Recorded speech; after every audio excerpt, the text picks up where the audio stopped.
नमस्कार दोस्तों, MPN academy में आप सभी का हार्दिक अभिनंदन है।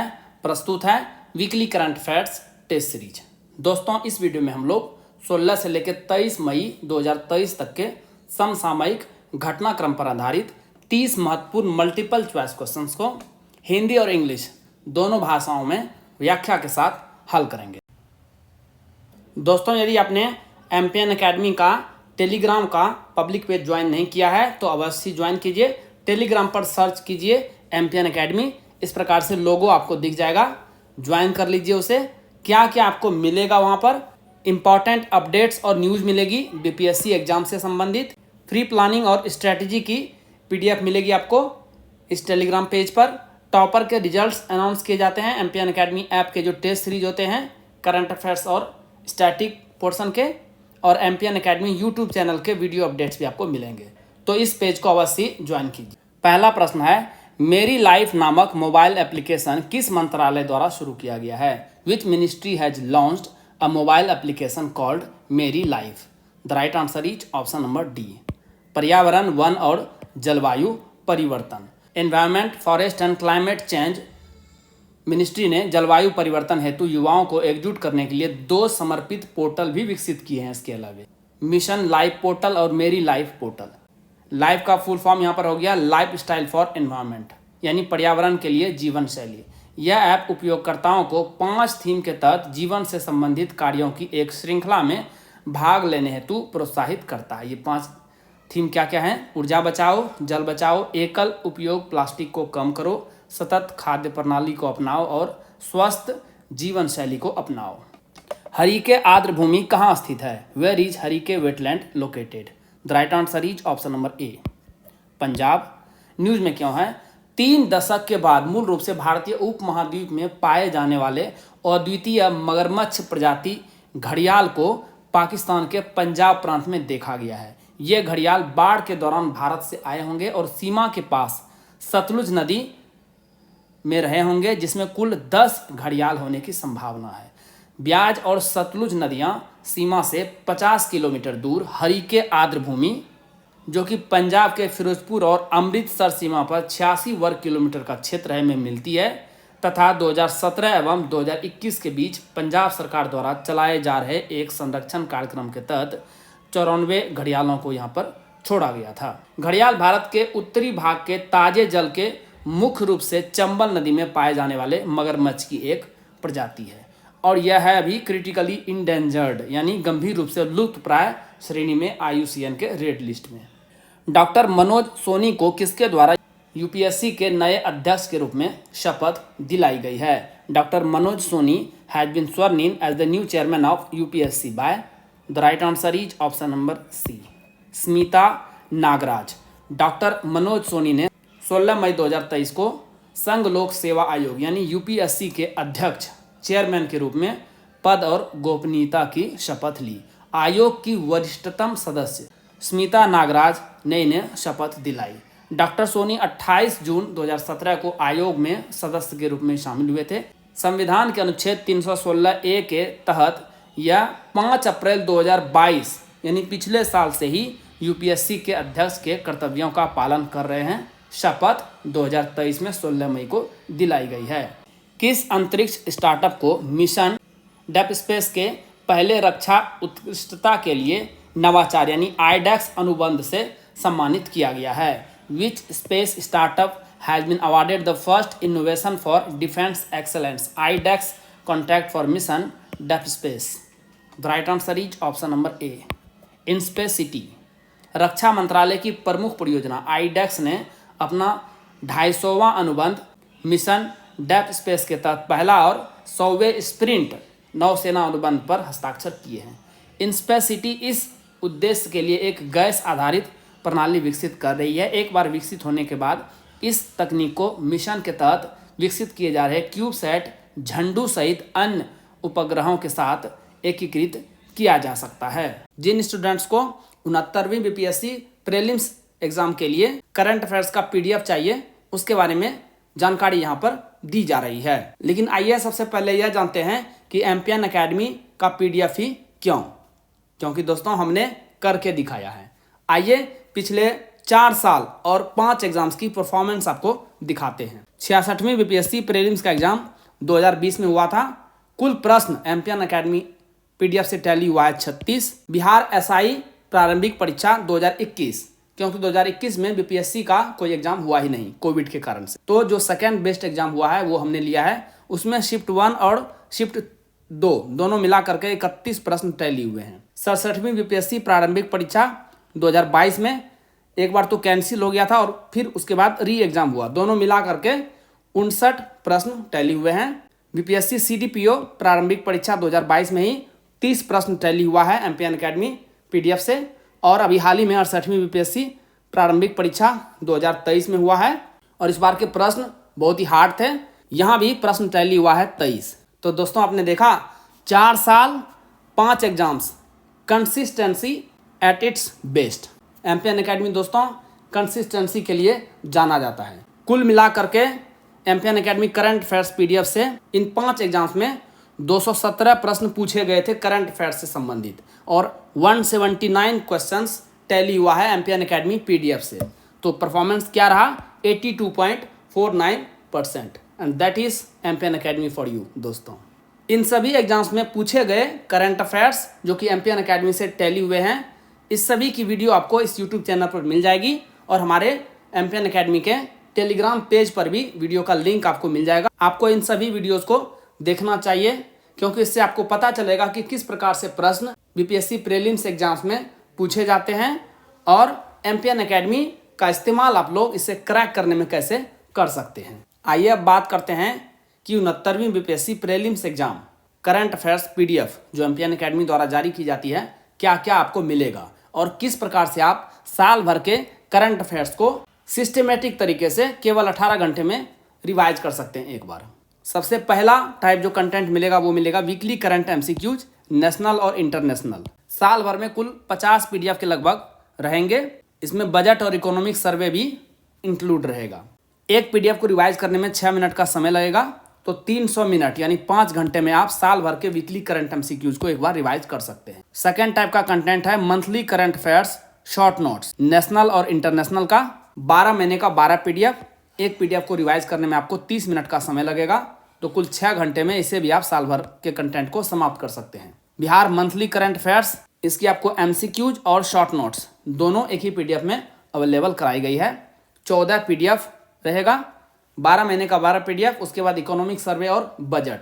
एक पीडीएफ को रिवाइज करने में लगभग 30 मिनट का समय लगेगा, तो कुल 7 घंटे में इसे भी आप समाप्त कर लेंगे। इसके अलावा आपको golden current affairs app based revision test series भी प्रोवाइड किया जा रहा है। इससे आप अपना खुद का इवेल्युएशन यानी मूल्यांकन कर सकते हैं कि आपकी तैयारी कैसी चल रही है। दोस्तों करंट अफेयर्स में तो एमपीएन अकेडमी का कोई जोड़ ही नहीं है मार्केट में। MPN is champion in current affairs. इसके अलावा दोस्तों हमने diamond static GK test series launch किया हुआ है। इसमें आपको अल्ट्रा इंपॉर्टेंट 3000 एमसीक्यूज मिलेंगे विद एक्सप्लेनेशन और जो पूरा टेस्ट सीरीज है वो 25 भाग में डिवाइडेड है, यानी 25 सेट मिलेंगे आपको और एक सेट में 120 प्रश्न रहेंगे।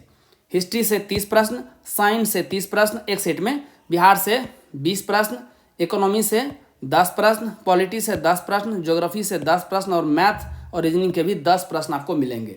मैथ और रीजनिंग को छोड़ करके आपको सभी का एक्सप्लेनेशन मिल जाएगा। और पिछले साल की परफॉर्मेंस इसमें भी शानदार रही है। 25 सेट हैं दोस्तों और 24 प्रश्न टैली हुआ है, यानी हर एक टेस्ट से लगभग एक प्रश्न टैली हुआ है और एक टेस्ट को सॉल्व करने के लिए आपको 90 मिनट्स का समय दिया जाता है।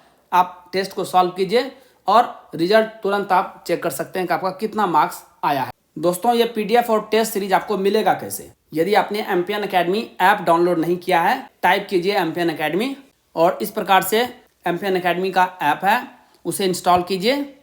ओटीपी के साथ आप लॉगिन कर लेंगे। उसके बाद स्टोर सेक्शन में वहाँ पे चले जाइए, आपको कोर्सेस मिल जाएंगे। 69वीं BPSC current affairs PDF course और diamond static GK test series, 2 प्रकार के कोर्सेस मिलेंगे अलग अलग हिंदी और इंग्लिश लैंग्वेज में। आप जिस लैंग्वेज में ऑप्ट करना चाहते हैं उसे सेलेक्ट कीजिए। वहाँ पर पेमेंट का लिंक आपको मिल जाएगा। बहुत ही मामूली शुल्क पर ये सभी कंटेंट आपको प्रोवाइड किया जा रहा है। कोर्स के कंटेंट सेक्शन में सभी स्टडी मटेरियल और टेस्ट सीरीज आपको प्रोवाइड करा दी जाएगी। रक्षा मंत्रालय ने किस कंपनी के साथ 100वें स्प्रिंट जो कि नौसेना से संबंधित है अनुबंध पर हस्ताक्षर किए हैं? With which company has the ministry of defence signed the 100th SPRINT navy contract? The right answer is option number D, Siliconia technologies. SPRINT का फुल फॉर्म क्या है? Supporting pole vaulting in R&D through iDEX NIION TDAC। Challenge के तहत अनुबंध की विजेता सिलिकॉनिया technologies private limited हैं।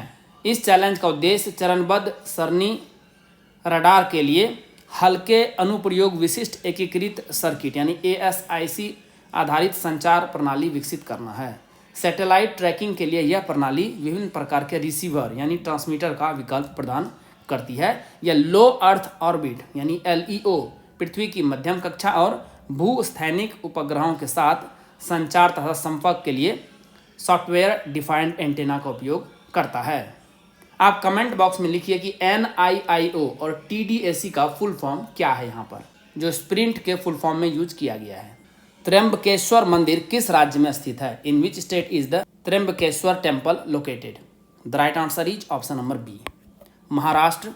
नागढ़ शैली में काले पत्थर से बना भगवान शिव को समर्पित श्री त्र्यंबकेश्वर मंदिर नासिक से लगभग 28 किलोमीटर की दूरी पर ब्रह्मगिरी नामक पर्वत के पास स्थित त्र्यंबक शहर में है, जहां से गोदावरी नदी बहती है। इसका निर्माण तीसरे पेशवा बालाजी बाजीराव ने 1740 से 1760 के दौरान एक पुराने मंदिर के स्थान पर करवाया था। न्यूज़ में क्यों है? महाराष्ट्र ने एक घटना की जांच के लिए विशेष जांच दल यानी SIT का गठन किया है, जिसमें अल्पसंख्यक समुदाय के सदस्यों पर इस मंदिर में प्रवेश करने के प्रयास का आरोप लगाया गया था।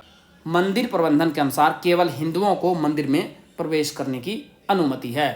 भारत सरकार ने किस दिवस के अवसर पर एक महत्वपूर्ण पहल 75-25 कार्यक्रम का अनावरण किया है? On the occasion of which day the government of India unveiled the important initiative 75-25 programme? The right answer is option number D, विश्व उच्च रक्तचाप दिवस यानी वर्ल्ड हाइपरटेंशन डे। केंद्रीय स्वास्थ्य मंत्रालय ने 17 मई को इस दिवस के अवसर पर इस कार्यक्रम का अनावरण किया है। इस महत्वपूर्ण उपक्रम का उद्देश्य वर्ष 2025 तक, यानी यहाँ पर 25 है, इसका मतलब हो गया वर्ष 2025 तक उच्च रक्तचाप और मधुमेह से पीड़ित 75 मिलियन व्यक्तियों की जांच करना है। तो 75 यहाँ 75 मिलियन को डिनोट कर रहा है और इन्हें मानक देखभाल प्रदान करना है। तो ये जो दिवस है वर्ल्ड हाइपरटेंशन डे 2023, इसका थीम क्या है? अपने रक्तचाप को सटीक रूप से मापें, इसे नियंत्रित करें और लंबे समय तक जीवित रहें। कीरू जल विद्युत परियोजना किस नदी पर स्थित है? Kiru hydro electric project is situated on which river? The right answer is option number D, Chenab. News में क्यों है? CBI द्वारा जम्मू कश्मीर के किश्तवाड़ जिले में स्थित कीरू जल विद्युत परियोजना में कथित भ्रष्टाचार की जांच के सिलसिले में दिल्ली तथा राजस्थान में कई स्थानों पर तलाशी ली गई। चिनाब नदी का उद्गम हिमाचल प्रदेश राज्य के लाहौल और स्पीति जिलों में ऊपरी हिमालय से होता है। इस नदी की उत्पत्ति हिमाचल प्रदेश के टांडी में दो नदियों चंद्रा और भागा के संगम से होती है। यह सिंधु नदी में मिलने से पूर्व जम्मू कश्मीर के जम्मू क्षेत्र से होते हुए पंजाब पाकिस्तान के मैदानी इलाकों में प्रवाहित होती है।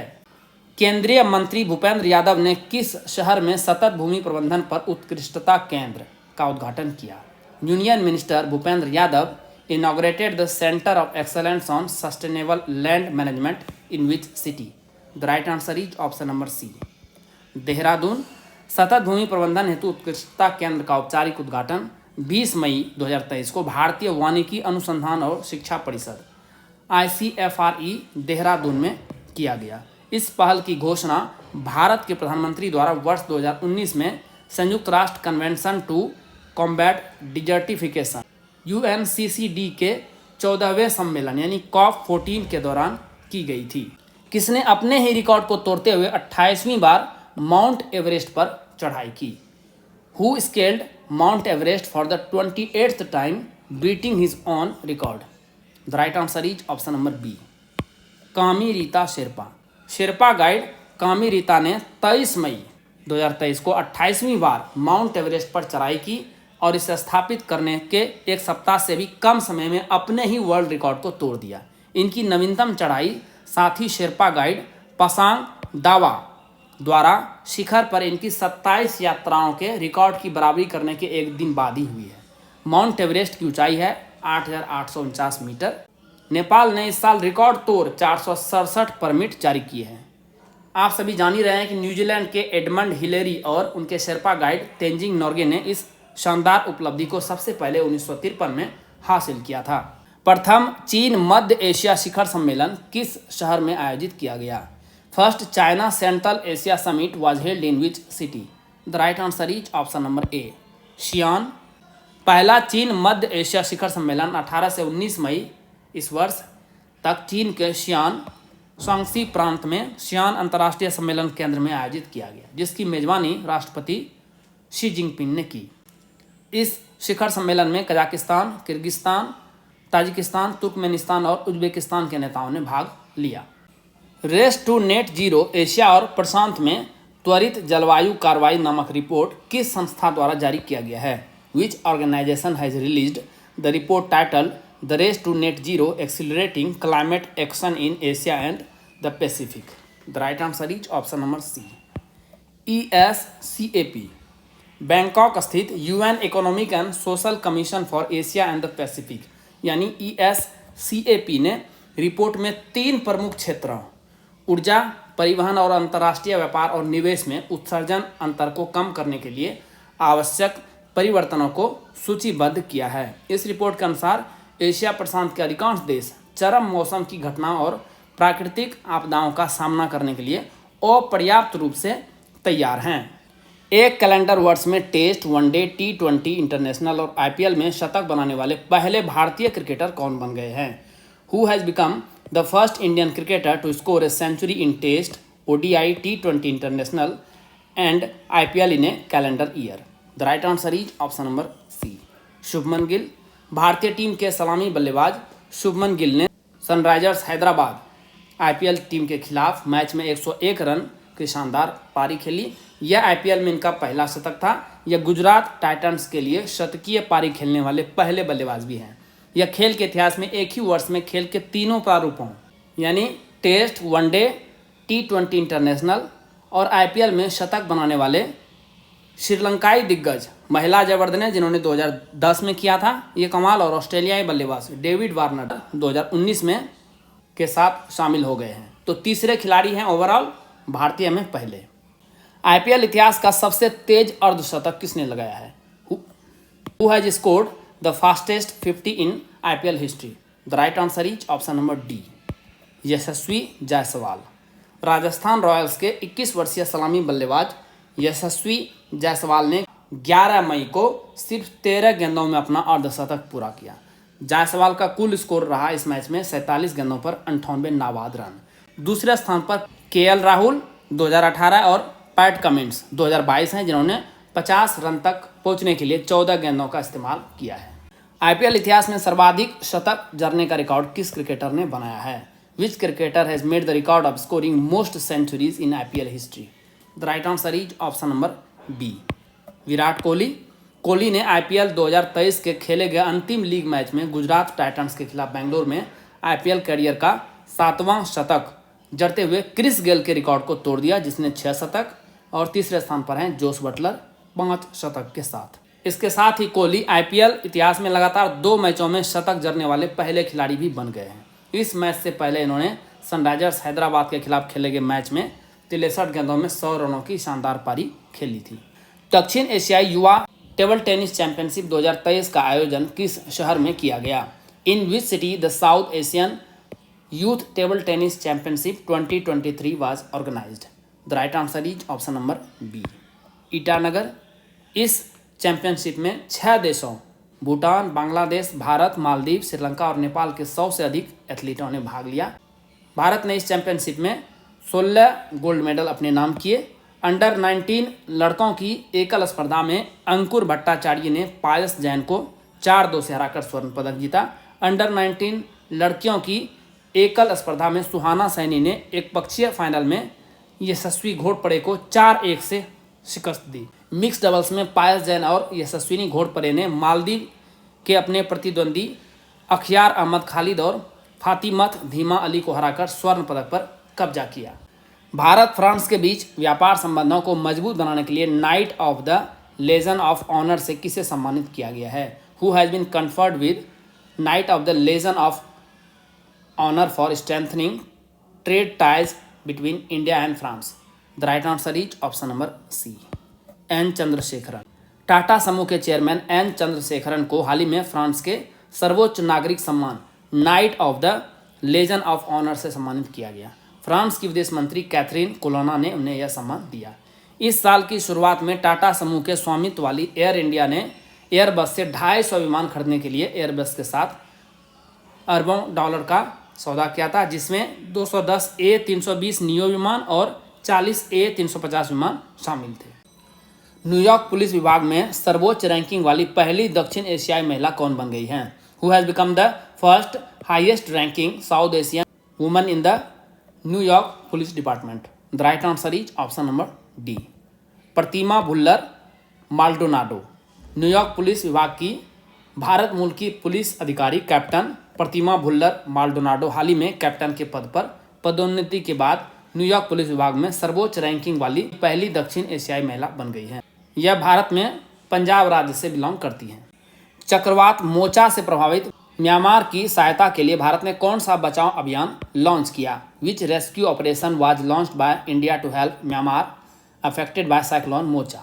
The right answer is option number D, operation Karuna. भारत ने ऑपरेशन करुणा शुरू करके म्यांमार में चक्रवात मोचा से प्रभावित लोगों की सहायता करने की पहल की है।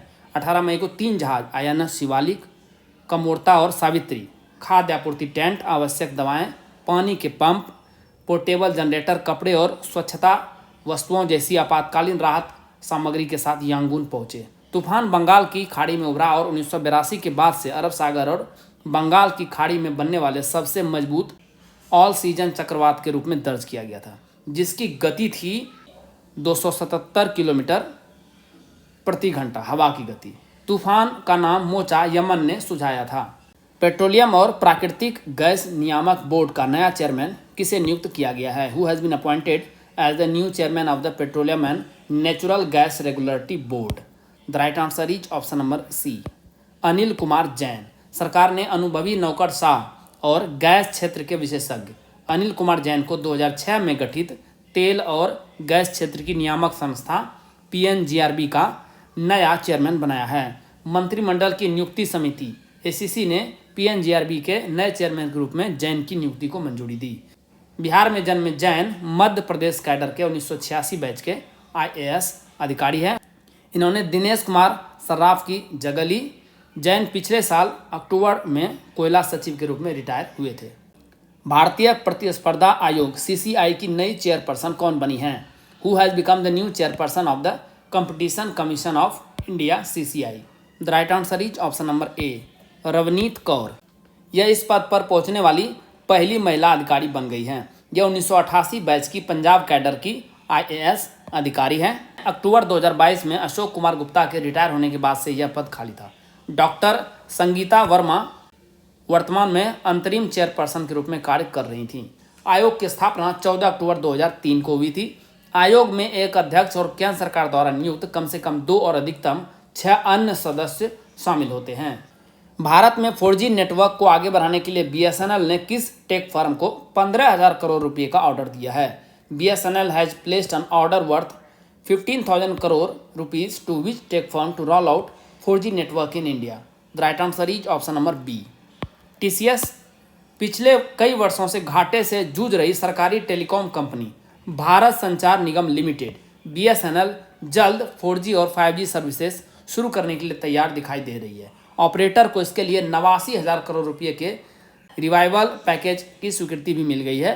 BSNL ने 20,000 4G टावर लगाने पर काम भी शुरू कर दिया है। अत्याधुनिक 4G मोबाइल डिवाइस के लिए खरीद ऑर्डर टाटा कंसल्टेंसी सर्विसेज यानी TCS को दे दिया गया है। इस डील में टाटा समूह की टेलीकॉम की गियर निर्माता कंपनी तेजस नेटवर्क भी शामिल है, जो रेडियो एक्सेस नेटवर्क यानी RAN उपकरण उपलब्ध कराएगी।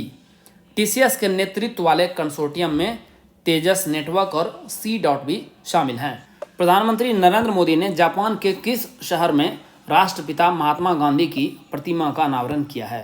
Prime minister Narendra Modi has unveiled the statue of father of the nation Mahatma Gandhi in which city of Japan?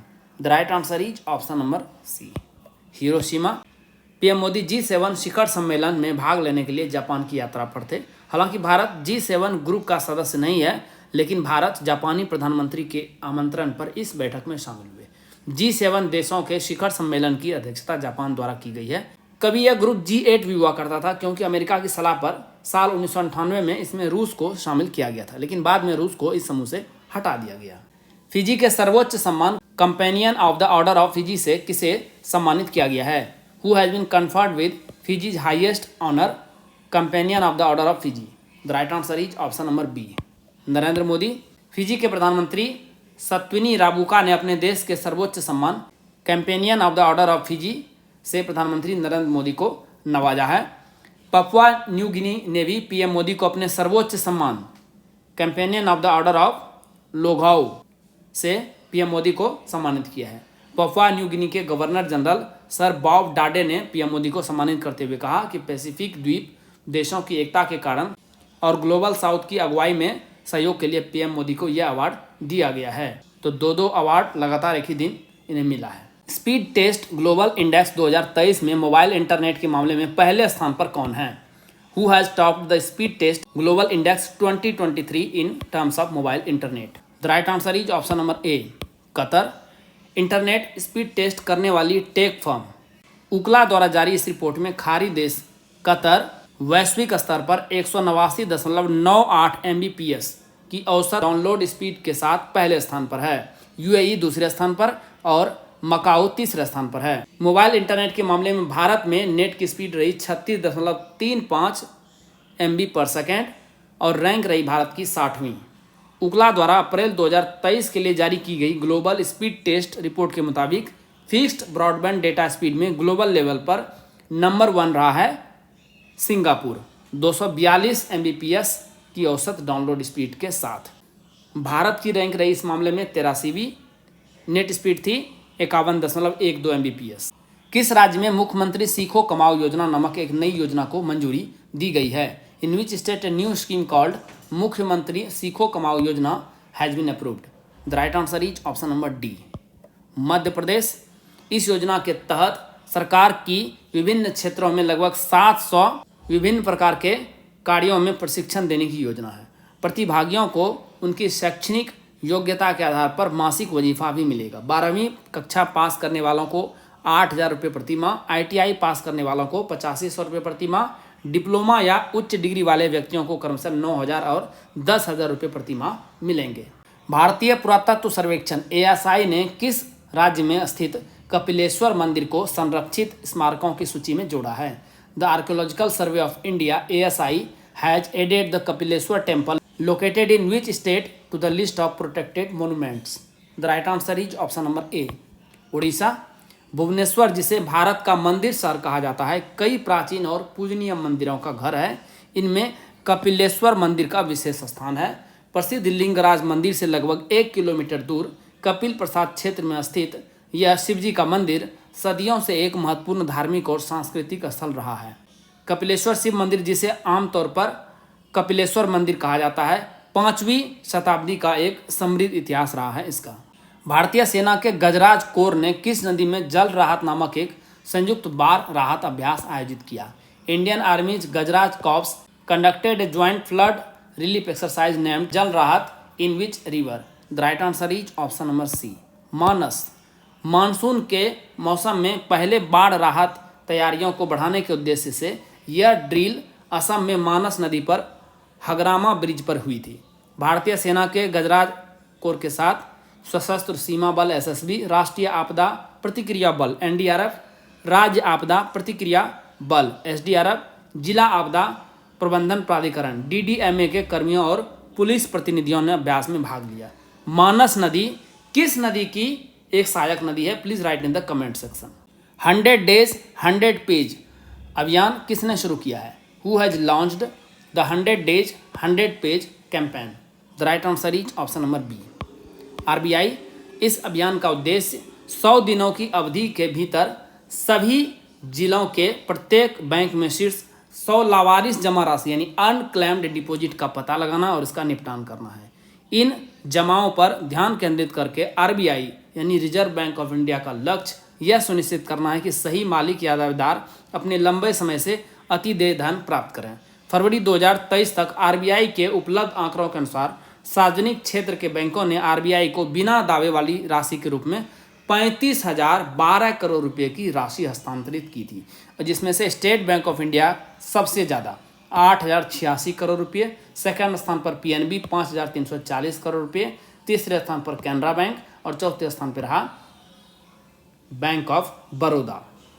दोस्तों, जैसा कि बताया गया है, इस वीडियो लेक्चर का पीडीएफ आपको हिंदी और इंग्लिश दोनों भाषाओं में अलग अलग फुल डिस्क्रिप्शन के साथ एम्पियन एकेडमी ऐप पर प्राप्त होगा।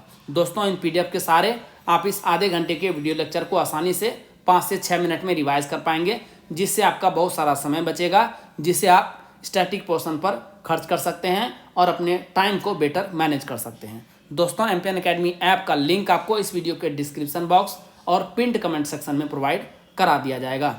चलिए अंतिम प्रश्न को हल करते हैं। सोरिंग ईगल अभ्यास किस देश द्वारा शुरू किया गया है? Which country has started the soaring eagle exercise? The right answer is option number D, दक्षिण कोरिया, साउथ कोरिया।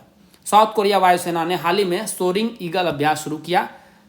यह एक बड़े पैमाने पर प्रशिक्षण कार्यक्रम है जिसका उद्देश्य अपनी लड़ाकू क्षमताओं को बढ़ाना और देश की रक्षा सुनिश्चित करना है। उत्तर कोरिया द्वारा कथित ठोस ईंधन वाली अंतर महाद्वीपीय बैलिस्टिक मिसाइल दागे जाने के बाद कोरियाई प्रायद्वीप में बड़े तनाव के बीच यह अभ्यास किया जा रहा है। यह अभ्यास सियोल से 112 किलोमीटर दक्षिण में स्थित चोंगजू हवाई अड्डे पर शुरू हुआ। दोस्तों, इसी के साथ साप्ताहिक करंट अफेयर्स टेस्ट सीरीज के इस संस्करण को समाप्त करने की आपसे इजाज़त चाहूँगा।